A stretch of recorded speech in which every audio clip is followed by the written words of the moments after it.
ওরে আবু মাহজুরা, কেমন দেখা যায় তোমারে, তুমি সামনের চুল কাটো না কেন? আবু মাহজুরা বলে, আমি হাঁটু গেড়ে পেয়ারা নবীর সামনে বসেছিলাম, আমার এই মাথার চুলের মধ্যে মুবারক হাত লাগিয়ে বিশ্বনবী নিজে আমাকে আজানের প্রতিটা বাক্য শিক্ষা দিয়েছেন। বিশ্বনবীর মোবারক হাত, পবিত্র হাত আমার মাথার চুলের যেই জায়গায় লেগেছে, আমি চাই ওই চুলগুলা নিয়ে আমি আমার কবরের ভিতরে যাব।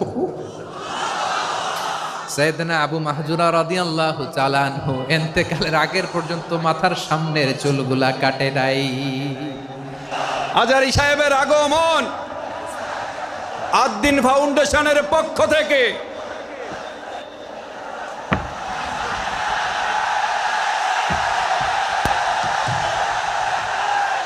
লিল্লাহে তাকবীর, লিল্লাহে তাকবীর।